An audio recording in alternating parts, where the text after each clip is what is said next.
অনেক ওয়াকফ by user property এমন রয়েছে যেটা ওয়াকফ বোর্ডে এনরোলমেন্ট না করে গভর্নমেন্টের কাগজে চলে যাচ্ছে খতিয়ান নাম্বার 1, মানে সেটা সরকারি প্রপার্টি।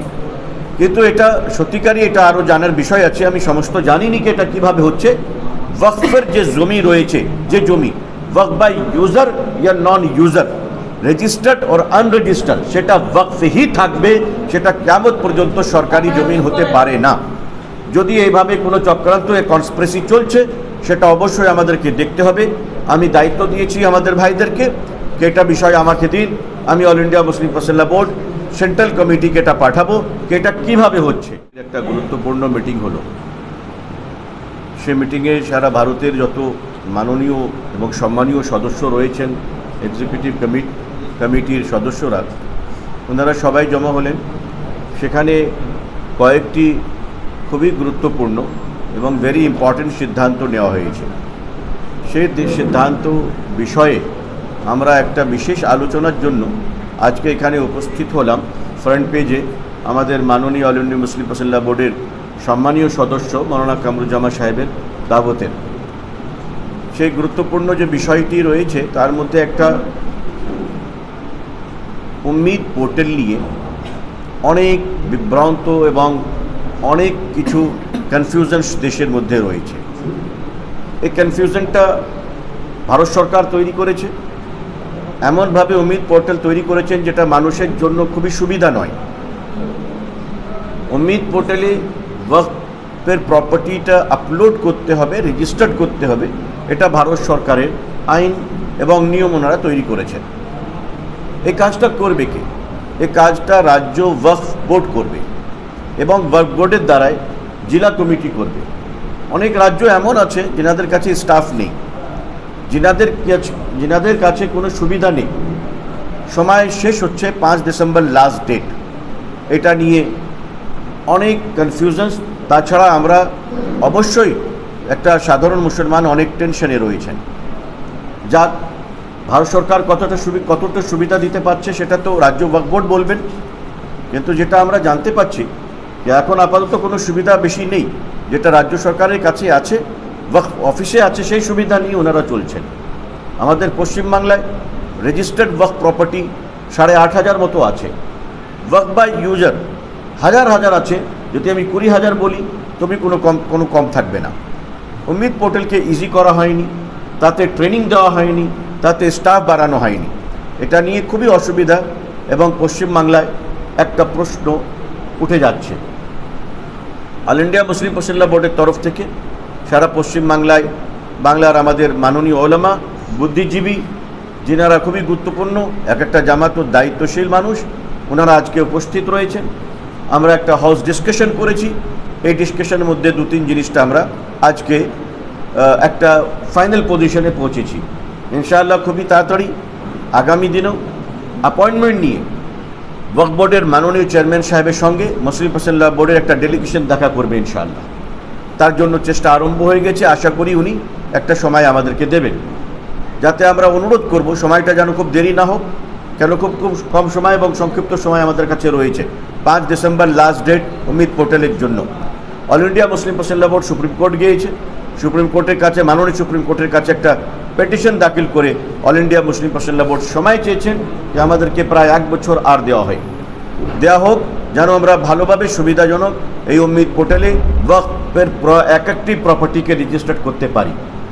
তার কারণ সেই জন্য এবং সেই কারণে সুবিধার জন্য এবং পরিস্থিতিকে জানার জন্য আমরা ওয়াকফ বোর্ডের মাননীয় রাজ্য চেয়ারম্যান সাহেবের সঙ্গে দেখা করে জানতে চাই, যদি ওনাকে কোনো সুবিধা চায় তো সেই সুবিধা যদি সরকার প্রোভাইড করছে খুবই ভালো। যদি কোনো কারণবশত না হচ্ছে তো অবশ্যই আমরা ওনার জন্য কিছু সহযোগিতা এবং সাহায্য এবং সুবিধা করার জন্য চেষ্টা করব ইনশাআল্লাহ। যেন একটা প্রপার্টি, প্রত্যেক প্রপার্টি যেন ওয়াকফ উম্মিদ পোর্টালে রেজিস্টার্ড হয়ে যায়, কোনো প্রপার্টি যেন ছাড়া না হয়।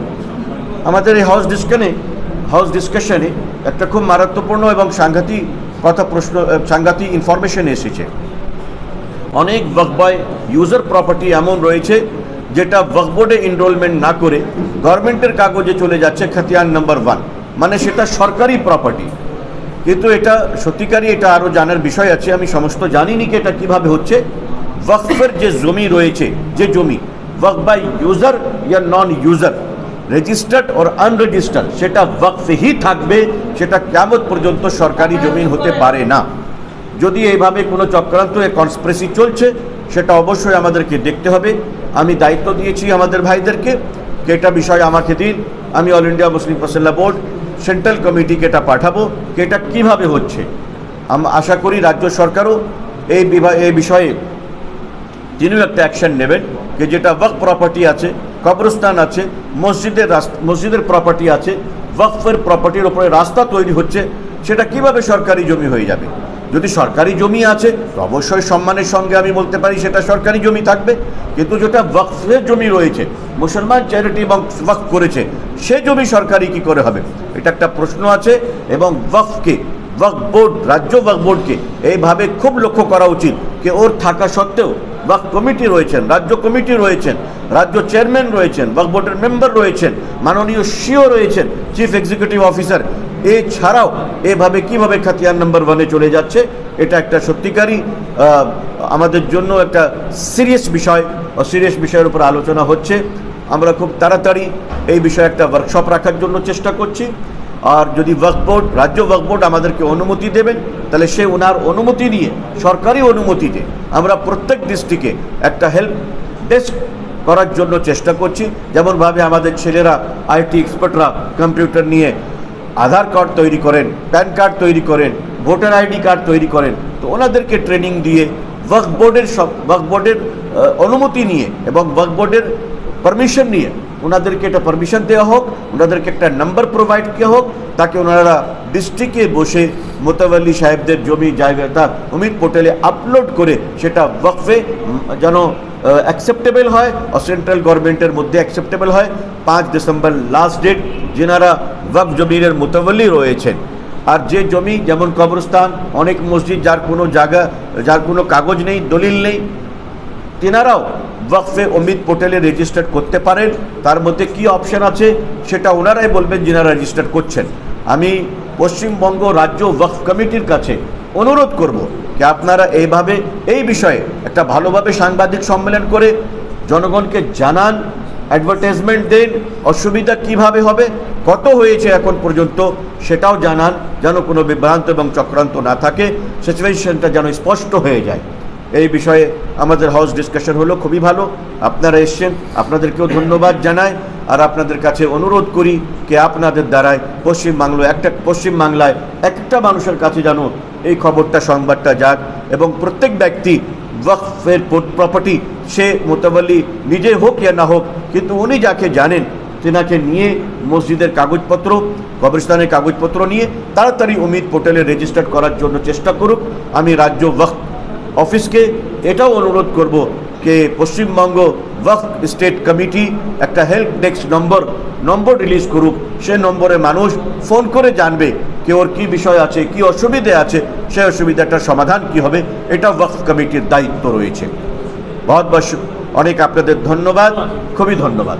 প্রশ্ন কিছু আছে, উমিদ পোর্টালে নাম তুলতে গেলে অনেকটাই সময় লাগে, এই যে পরিমাণ সম্পত্তি, এক্ষেত্রে এত চটজলদি কী করে তোলা সম্ভব, বা সহজভাবে আপনারা কীভাবে মানুষকে বুঝিয়ে দেবেন যারা সারা পশ্চিমবাংলার মানুষ তারা উমিদ পোর্টালে তাদের সম্পত্তিটা, এটা রাজ্য ওয়াকফ কমিটির দায়িত্ব আছে। উমিদ পোর্টালে কিভাবে রেজিস্টার্ড হবে সেটা উনি জানাবেন।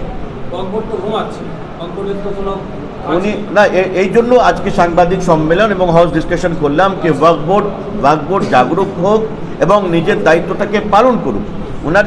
ওনাদের যদি কোনো সমস্যা এবং অসুবিধা হচ্ছে আর আমাদের কাছে যদি কোনো সাহায্য চায়, তা আমাদের পশ্চিমবাংলায় জামাতে ইসলামী রয়েছে, জমিয়তুল উলামা রয়েছে, সবাই মিলে আমরা ওনাদের সাহায্য করে চাইবো যে এই প্রপার্টিটা রেজিস্টার্ড হয়ে যাক।